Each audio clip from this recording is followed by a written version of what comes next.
சொந்தங்கள் எல்லாருக்கும் ஒரு சந்தோஷமான வணக்கத்தோட இன்றைய தினம் பங்குனி மாதம் 8ஆம் தேதி 2025 ஆண்டு இன்றைய தினம் சர்வதேச மகளிர் தினம். உலகெங்கிலும் வாழக்கூடிய அத்தனை மகளிருக்கும் சந்தோஷமான மகளிர் தின வாழ்த்துக்களை சொல்லிக்கொண்டு இந்த மகளிர் தினத்தை நாங்க இன்றைய தினம் கொண்டாடுகின்ற நேரம் எல்லாருமே நாங்கள் சந்தோஷமா நாங்க சுதந்திரமா எங்களோட வாழ்க்கையை முன்னெடுக்கக்கூடிய மாதிரி இருக்கான்னு கேட்ட ஒரு பெரிய கேள்விக்குறிதான். ஆனால் இதுல எல்லா பக்கமும் நாங்கள் மற்றவர்களையே போல சொல்லிக் கொண்டிருக்கிறாது. என்னன்னு சொல்லி சொன்னால் ஒரு 50க்கு 50 வீதம் எங்கள்ல சரி இருக்குன்னு சொன்னா 50க்கு 50 வீதம் பிழையும் இருக்குது. அதை நாங்கள் ஏற்றுக்கொள்ளக்கூடிய மனப்பக்குவம் என்றது இருக்கணும். இன்றைய தினம் இந்த மகளிர் சம்பந்தமான விடயங்களை தான் பார்க்க போறோம். அதாவது மகளிர் தின வாழ்த்து செய்தியை நினைக்காதீங்கோ. இலங்கையில நடைபெற்றிருக்கக்கூடிய விடயங்கள் சம்பந்தமாக பார்க்க இருக்கிறோம். இதுல என்னென்ன விடயங்களை பற்றி பார்க்க இருக்கிறோம் என்று சொல்லி சொன்னால், வவனியாவுல ஒரு குடும்ப பெண்ணை மிரட்டி பாலியல் பலாத்காரம் செய்து இப்ப போலீஸ் நிலையத்துல முறைப்பாடு ஒன்று அளிக்கப்பட்டிருக்குது. இந்த விடயம் சம்பந்தமாக பார்க்க இருக்கிறோம். அடுத்ததா என்னன்னு சொல்லி சொன்னால், மட்டக்களப்புல ஒரு ஒரு தவறான தொழில் நடந்து கொண்டிருந்த ஒரு விடுதி ஒன்று முற்றுகையிடப்பட்டிருக்குது. இந்த செய்தியை பார்க்க இருக்கிறோம். அது மாத்திரம் இல்லாமல் மூன்றாவது விடயம் யாழ்ப்பாணத்துல இருந்து திருச்சிக்கான அந்த விமான சேவை ஆரம்பிக்க இருக்கிறோம். எப்ப ஆரம்பிக்க இருக்கிறோம் என்ற மாதிரி இந்த செய்தியை பார்க்க இருக்கிறோம். திருகோணமலையில தன்னுடைய கணவன் மீது போலீசார் தாக்குதல் மேற்கொண்டிருக்கிறோம் அப்படின்னு சொல்லி மனித உரிமைகள் ஆணைக்குழுவில் அவருடைய மனைவி முறைப்பாடு அளித்திருக்கிறார். இந்த ஒரு விடயம் பார்க்க இருக்கிறோம். இது மாத்திரம் இல்லாமல் அல் ஜசீராவில் ரணில் விக்ரமசிங்க கொடுத்திருக்கக்கூடிய அந்த ஒரு பேட்டி பரபரப்பா போய்கொண்டிருக்குது. இவ்வாறான பல விடயங்களை பற்றி பார்க்க இருக்கிறோம். அது மாத்திரம் இல்லாமல் நேற்றைய தினம் பாதம் என்று சொல்லி சொன்னால் எங்களுடைய யாழ்ப்பாணம் காங்கேசன் துறையில இருக்கக்கூடிய சீமேந்து தொழிற்சாலைக்கு அமைச்சர் அவர்கள் விஜயம் செய்திருந்து நிறைய விடயங்களை பற்றி பேசியிருந்தவர். இது எல்லாத்தையும் பற்றி தான் இன்றைய தினம் இந்த காணொலியில பார்க்க இருக்கிறோம். காணொலிக்கு போறதுக்கு முதல்ல இதுதான் நீங்கள் முதல் தடவை எங்களோட சேனலை பாக்குறீங்க அப்படின்னு சொன்னா மறக்காம சப்ஸ்கிரைப் பண்ணிட்டு பாருங்க. அப்பதான் நாங்க இதுக்கு பிறகு போடுற விஷயங்களையும் கதைத்து கொள்ளலாம் என்று சொல்லிக்கொண்டு இன்றைக்கு நாங்கள் வீடியோக்குள்ள போவோம். அதாவது நாங்கள் முதலாவதாக பார்க்கக்கூடிய இந்த விஷயம் என்னன்னு சொல்லி சொன்னால், வவனியாவில் ஒரு இளம் குடும்ப பெண்ணை மிரட்டி ஒருவர் பாலியல் துஷ்பிரயோகம் செய்திருக்கிறார். வவனியாவுல பம்பைமடை கிராம அலுவலர் பிரிவுல வசிக்கக்கூடிய ஒரு 31 வயது இருக்கக்கூடிய ஒரு குடும்ப பெண் ஒரு ஆள 2023ஆம் ஆண்டு ஜூன் மாசம் அந்த வீட்டுக்கு பக்கத்துல வசிக்கக்கூடிய ஒரு 37 வயது இருக்கக்கூடிய ஒரு குடும்பஸ்தர் தன்னுடைய வீட்டுக்கு அழைத்து அந்த பெண்ணை மிரட்டி பாலியல் துஷ்பிரயோகம் செய்திருந்ததோட அந்த பெண்ணை மிரட்டி அவர் காணொளி ஒன்றும் பதிவு செய்திருந்தார். இந்த காணொலியை காட்டி காட்டி நான் இதை வெளிவிட்டுருவேன் என்று சொல்லி பயமுறுத்தியே மீண்டும் மீண்டும் பல தடவைகள் அந்த பெண்ணை பாலியல் ரீதியாக துஷ்பிரயோகம் செய்திருக்கிறார். இதனால கர்ப்பமான அந்த பெண் ஒரு குழந்தையையும் பிரசவித்திருக்கிறார். இதுக்கு பிறகு பூவரசன் குளம் போலீஸ் நிலையத்துல 2024ஆம் ஆண்டு டிசம்பர் மாதம் 27ஆம் தேதி அந்த பெண் ஒரு முறைப்பாடை பதிவு செய்திருக்கிறார். இப்படி சம்பவம் நடந்திருக்குதுன்னு சொல்லி இதுக்கு பிறகு பூவரசன் குளம் போலீசார் விசாரணைகளை முன்னெடுத்து கொண்டு வந்திருக்கிறார். இந்த நிலையில அந்த குடும்பஸ்தர் தலைமறைவாகி இருக்கிறார். இதுக்கு பிறகு வவுனியா மாவட்ட குற்ற விசாரணை பிரிவுக்கு கிடைத்திருக்கக்கூடிய ஒரு ரகசியமான தகவலுக்கு அமைவாக முள்ளியவளை பகுதியில் இருக்கக்கூடிய ஒரு காட்டிலே அவர் மறைஞ்சிருந்திருக்கிறார் என்று சொல்லி போலீசார் அவரை கைது செய்து மேற்படி விசாரணைகளை முன்னெடுத்திருக்கிறோம்.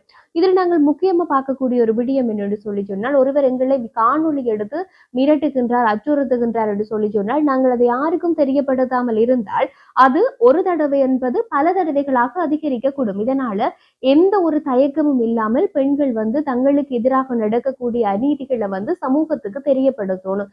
இதன் மூலமாக அடுத்தடுத்து நிகழக்கூடிய சம்பவங்கள்ல இருந்து தங்களை தற்காத்து கொள்ள முடியும் என்று சொல்லியும் நான் இந்த நேரத்துல பதிவு செய்து கொள்கிறேன். அடுத்ததா 2வதாக ஒரு சம்பவம் ஒன்று நடந்திருக்கு. இது எங்கே என்று கேட்டீங்கன்னு சொல்லி சொன்னால், மட்டக்களப்புல இருக்கக்கூடிய பாசிக்குடா என்கின்ற பகுதியில தான் இது நடந்திருக்குது. என்னன்னு சொல்லி சொன்னால், சட்டவிரோதமான முறையில இயங்கி வந்திருக்கக்கூடிய ஒரு விபச்சார விடுதி ஒன்றினை போலீசார் முற்றுகையிட்டு இருக்கின்றார்கள். அதாவது ஒரு பிரதேசத்துல நீண்ட காலமாக ஒரு ஹோட்டல் என்கின்ற ஒரு போர்வையில இந்த தவறான தொழில் செய்கின்ற ஒரு இடம் இருந்திருக்குது. இதை தீவிரமாக அந்த மாவட்ட குற்ற விசாரணை பிரிவு போலீசாருக்கு ஒரு தகவல் கிடைத்ததை அடுத்துதான் திடீரென்று அவர்கள் சோதனை நடவடிக்கைகளை மேற்கொள்ளினர்.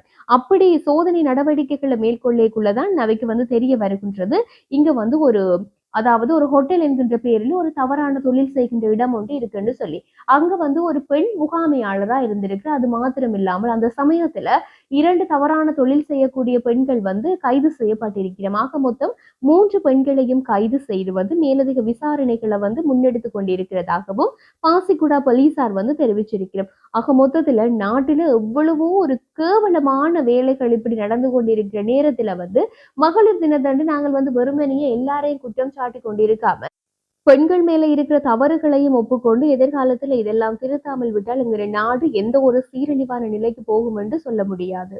அடுத்ததான் நாங்க பார்க்கக்கூடிய விஷயம் என்னன்னு கேட்டீங்கன்னு சொல்லி சொன்னால் இந்த சம்பவம் வந்து நேற்றைய தினம் இரவு நடந்திருக்குது. எங்கன்னு கேட்டீங்கன்னு சொன்னா யாழ்ப்பாணம் வடமராட்சியில இருக்கக்கூடிய கரவெட்டி. இந்த கரவெட்டியில வந்து மத்தனி என்கின்ற ஒரு பகுதி இருக்குது. இங்கதான் நடந்திருக்குது. ஒரு 14 வயது இருக்கக்கூடிய மாணவர் ஒருவர் வந்து தன்னுடைய வீட்டிலேயே தவறான முடிவெடுத்து உயிரை மாய்த்து கொண்டிருக்கிறார். என்னத்துக்காக இவர் இந்த உயிர் மாய்ப்பை செய்தவர் என்று சொல்லி இதுவரைக்கும் எந்த ஒரு தகவலுமே தெரியல.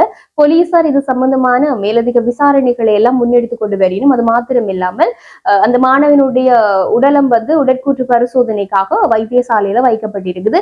இன்னும் அவர் ஏன் இவ்வாறான முடிவெடுத்தவர் என்று சொல்லி தெரியல. இப்படி நாங்க பார்த்தோம் என்று சொல்லி சொன்னால் ஒரு பாடசாலை படிக்கக்கூடிய ஒரு 14 வயது இருக்கக்கூடிய ஒரு மாணவனுக்கு என்ன விதமான பிரச்சனைகள் இருக்கும் என்று சொல்லியும் இப்ப வந்து அதிகமா பேசப்படுது இந்த செய்திக்கு அடுத்து. என்னன்னு சொல்லி சொன்னால் இப்ப படிக்கிறவர்களுக்கு படிக்கிறது தவிர வேறு என்ன வேலை இருக்க போகும் என்று சொல்லி சாதாரணமா சொல்லிட்டு போகலாம். ஆனால் அவரவர்களுக்குள்ள என்னென்ன பிரச்சனை இருக்குன்னு சொல்லி உண்மையில தெரியல. ஏன்னு சொல்லி சொன்னால் இந்த சம்பவம் ஒரு புறம் இருக்கட்டும், இன்னும் ஒரு பக்கம் நாங்கள் பார்த்தோம் என்று சொல்லி சொன்னால் இந்த பாடசாலையில் இருக்கக்கூடிய கல்வி முறை இப்பெல்லாம் நாங்க அநேகமா பார்த்தோம் என்று சொல்லி சொன்னால் இந்த பாடசாலை முடிந்ததும் தனியார் கல்வி நிலையம் அப்படின்னு சொல்லி இந்த பள்ளிக்கூடம் படிக்கிற பிள்ளைகளோட வாழ்க்கை வந்து அப்படியே ஒரு வட்ட வடிவில வந்து போய் கொண்டிருக்குது. இதுல அந்த பிள்ளைகள் வந்து ரிலாக்ஸ் ஆகி ரெஸ்ட் பண்ணி அடுத்ததை வந்து யோசிக்கிறதுக்குள்ள அடுத்த ஒரு கட்டத்தை வந்து வந்துடும். அப்ப இப்படியே அந்த பிள்ளைகளுக்கு தொடர்ச்சியா ஏதோ ஒரு சுழற்சி அப்படியே போய்கொண்டுதான் இருக்கும். அப்ப இப்ப வந்து நாங்க இந்த அனுர அரசாங்கம் வந்து ஒரு குறிப்பிட்ட நாட்கள்லயும் வந்தது தனியார் கல்வி நிலையங்கள் எல்லாம் வந்து இயங்கக்கூடாதுன்னு சொல்லி, ஆனால் அது வந்து திரும்பவும் இயங்கக்கூடாதுன்னு சொல்லி இருந்தது. பிறகு ஒரு சில நாட்கள்ல திரும்ப அந்த கதையே இல்லை, தனியார் கல்வி நிலையங்கள் எல்லாம் இருக்குது. இப்ப தனியார் கல்வி நிலையங்களை பற்றி நான் இந்த காணொலியில கதைக்க வர இல்லை. பிள்ளைகளுக்கு இருக்கக்கூடிய அந்த மன உளைச்சல் அதை வந்து பெற்றோர்கள் வந்து கேட்டறிஞ்சு கொள்ளணும். அதாவது ஒவ்வொரு நாளும் நடக்கக்கூடிய விஷயங்களை பிள்ளைகளோட இயல்பா கதைக்கும் பொழுதே அவர்கள் சில விஷயங்களை வந்து சொல்லிவிடும். உங்களோட வீட்டையும் சரி எங்கட வீட்டையும் சரி இருக்கக்கூடிய சிறுவர்கள்ட்ட வந்து சின்ன பிள்ளைகள்கிட்ட வந்து நாங்கள் கதைக்க வேணும். மனம் விட்டு கதைச்சு அவர்களுக்குள்ள பிரச்சனையை வந்து நாங்க தெரிஞ்சு கொண்டு அடுத்த கட்ட ஒரு நடவடிக்கை எடுக்க வேண்டியது பெற்றோர்களா இருந்தாலும் சரி அந்த குடும்ப உறுப்பினர்களா இருந்தாலும் சரி எல்லாத்தையும் ஒரு கடமை என்று சொல்லி நான் கட்டாயம் நினைக்கிறேன். திருகோணமலை குமாரபுரம் பகுதியில இருக்கக்கூடிய லிங்கேஸ்வரன் முனீஸ்வரி என்கின்ற ஒருவர் வந்து தன்னுடைய கணவர் லிங்கேஸ்வரனை திருகோணமலை மூதூர் போலீசார் வந்து கடுமையாக தலை கை கால் போன்ற பகுதிகளில் தாக்கினார்கள் அப்படின்னு சொல்லி திருகோணமலையில் இருக்கக்கூடிய பிராந்திய மனித உரிமைகள் ஆணைக்குழுவில் வந்து ஒரு முறைப்பாடு ஒன்றை பதிவு செய்திருக்கிறார். அது என்ன முறைப்பாடுன்னு சொல்லி கேட்டால் இந்த குமாரபுரம் பகுதியில கடந்த 24ஆம் தேதி வந்து ஒரு வீதி விபத்து ஒன்று இடம்பெற்றிருக்குது. இந்த வீதி விபத்து சம்பவம் இடம்பெற்றதுக்கு பிறகு வந்து இந்த வீதி விபத்து சம்பந்தமாக தெகிவத்தை பகுதியில் இருக்கக்கூடிய பெரும்பான்மை இனத்தினை சேர்ந்து ஒரு 30 இளைஞர்கள், அதாவது சிங்கள இளைஞர்கள் 30 பேர் வந்து இந்த குமாரபுரம் பகுதிக்கு வந்து அங்கிருந்தவர்களோட கைகலப்பில ஈடுபட்டு கொண்டு இருந்திருக்கிறோம். அப்படி இருக்கேக்குள்ள தங்களுடைய தற்காப்புக்காக குமாரபுரம் பகுதியில இருந்தவர்களும் அந்த தெகிவத்தை இளைஞர்களை வந்து திரும்ப வந்து தாக்கி இருக்கிறோம். இது சம்பந்தமாக மூதூர் போலீசார் வந்து அந்த பெரும்பான்மை இனத்தை சேர்ந்த 4 பேரையும் அதே மாதிரி இந்த குமாரபுரத்தை சேர்ந்த 6 பேரையும் வந்து அரெஸ்ட் பண்ணி இருந்தவையா. அப்படி அரெஸ்ட் பண்ணிக்குள்ள மீதமானவர்களையும் வந்து அரெஸ்ட் பண்றதுக்கான நடவடிக்கைகள் முன்னெடுக்கப்பட்ட நிலையில வந்து கடந்த 28ஆம் தேதி 2 தரப்புமே தாங்கள் சமரசமா போறோம் அப்படின்னு சொல்லி சமரசமா போயிட்டு இருக்கணுமா. அப்படி போனதுக்கு பிறகு கடந்த நேற்றைய தினம் பார்த்தோம்னு சொல்லி சொன்னால் இந்த பெண்ணினுடைய கணவர் வந்து ஒரு பாடசாலைக்கு போயிட்டு திரும்ப வந்து கொண்டிருக்கக்குள்ள மூதூர் போலீசார் அவருடைய கணவரை வந்து அரெஸ்ட் பண்ணி கொண்டு போயிட்டு கை தலை கால் போன்ற பகுதிகளில் பலமா தாக்கி இருக்கணும். அப்படி தாக்குதலுக்கு உள்ளான தனது கணவருக்கு வந்து நீதி வேணும் அப்படி என்று சொல்லித்தான் இந்த முனீஸ்வரி என்கின்ற இந்த பெண் வந்து மனித உரிமைகள் ஆணைக்குழுவில் முறைப்பாடு ஒன்று பதிவு செய்திருக்கிறார். என்னன்னு சொல்லி சொன்னால் இதுல வந்து முதல்ல வந்து அந்த பிரச்சனைக்காக வந்தது வந்து அந்த தெகிவத்தை பகுதியினை சேர்ந்து அந்த சிங்கள பெரும்பான்மை இளைஞர்கள் தான் வந்திருக்கிறோம். அப்படி இருக்கக்குள்ள இந்த குமாரபுரம் பகுதியில இருந்தவர்கள் தங்களுடைய தற்காப்புக்காகத்தான் திரும்பி தாக்கி இருக்கிறோம். அப்படி இருக்கக்குள்ள சட்டம் சமமானது, நீதி எல்லாருக்கும் சமமானது என்று சொல்லி சொன்னால் முதல்ல வந்து அந்த சிங்கள இளைஞர்களையும் வந்து அரெஸ்ட் பண்ணிருக்கணும். ஆனா அதுல வெறுமனே 4 பேரை மட்டும்தான் ஒரு சாக்கு போக்குக்காக அரெஸ்ட் பண்ணி இருக்கணுமா. தொடர்ந்து வந்து இந்த குமாரபுரம் பகுதியில இருக்கிறவையில தான் டார்கெட் பண்ணி இவ்வாறான வேலையெல்லாம் நடக்குதுன்னு சொல்லியும் எல்லாருக்குமே சமனான நீதி கிடைக்கணும், தமிழர் என்றதுனால ஒரு பாரபட்சம் காட்டக்கூடாது, இதுக்கு சரியான நீதி கிடைக்க வேணும் அப்படின்னு சொல்லி முனீஸ்வரி அவர்கள் வந்து தன்னுடைய கணவருக்காக நீதி கேட்டு மனித உரிமைகள் ஆணைக்குழுவில் வந்து முறைப்பாடு ஒன்றை பதிவு செய்திருக்கிறார். நேற்றைய தினம் பாதமேடு சொல்லி சொன்னால் கைத்தொழில் அமைச்சர் சுனில் ஹந்துநேதி வந்து யாழ்ப்பாணத்துக்கு விஜயம் ஒன்றினை மேற்கொண்டு அச்சுவேலியில் இருக்கக்கூடிய அந்த கைத்தொழில் பேட்டியையும் அதே மாதிரி யாழ்ப்பாணம் காங்கேசன் துறையில இருக்கக்கூடிய சீமெந்து தொழிற்சாலையும் வந்து பார்வையிட்டிருந்தவர். இப்படி பார்வையிட்டு பல விடயங்களை வந்து சொல்லியிருந்தார் என்று சொல்லி சொன்னால் இதுல மீண்டும் சீமெந்து தொழிற்சாலையை ஆரம்பிக்க இருக்கிறதா இல்லை என்று சொல்லி சொன்னால் இதுல வேற ஏதாவது பயன் தரக்கூடிய விடயங்களை தொடங்க இருக்கிறதா என்று சொல்லி ஒரு ஆலோசனை ஒன்றும் வந்து முன்வைக்கப்பட்டிருந்தது. இந்த காங்கேசன் துறை சீமெந்து தொழிற்சாலை என்றதை வந்து நாங்க பார்த்தோம்னு சொல்லி சொன்னால் அப்ப இந்த சீமெந்து தொழிற்சாலை இயங்கிக்குள்ள சுமார் 1500 பேர் வரைக்குமே இங்க வந்து வேலை செய்து கொண்டிருந்தவர்களாம். அப்படி எல்லாருக்குமே ஒரு வேலை வாய்ப்பை கொடுத்திருக்கக்கூடிய ஒரு மிகப்பெரிய தொழிற்சாலையாக அது இருந்திருக்குது அந்த காலத்தில் அப்படின்னு சொல்லியும் சொல்லப்படுகின்றது. இப்பெல்லாம் பார்த்தோம்னு சொல்லி சொன்னா யாழ்ப்பாணத்துல இருந்து சென்னைக்கு தான் வழக்கமா இந்த விமான சேவை இருந்து கொண்டு வந்த நிலையில இப்ப வந்து யாழ்ப்பாணத்துல இருந்து திருச்சிக்கு வந்து அந்த விமான சேவை வந்து ஆரம்பிக்க போகுது. எப்பன்னு சொல்லி சொன்னால் எதிர்வருகின்ற 30ஆம் தேதியில இருந்து இண்டிகோ நிறுவனம் தான் இந்த விமான சேவையை வந்து ஆரம்பிக்க இருக்குது.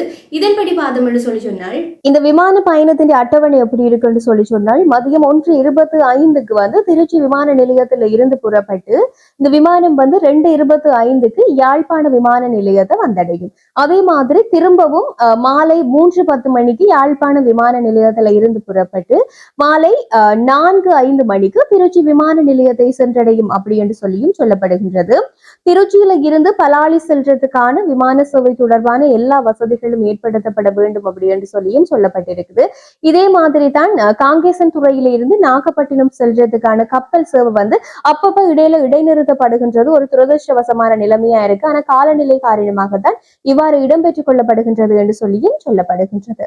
அடுத்ததா பார்த்தோம்னு சொல்லி சொன்னால் இப்ப வந்து அரசாங்கத்துக்கு சில தகவல்களை கொடுக்கக்கூடிய நபர்களுக்கு வந்து அரசாங்கம் சன்மானம் வழங்க இருக்குதா.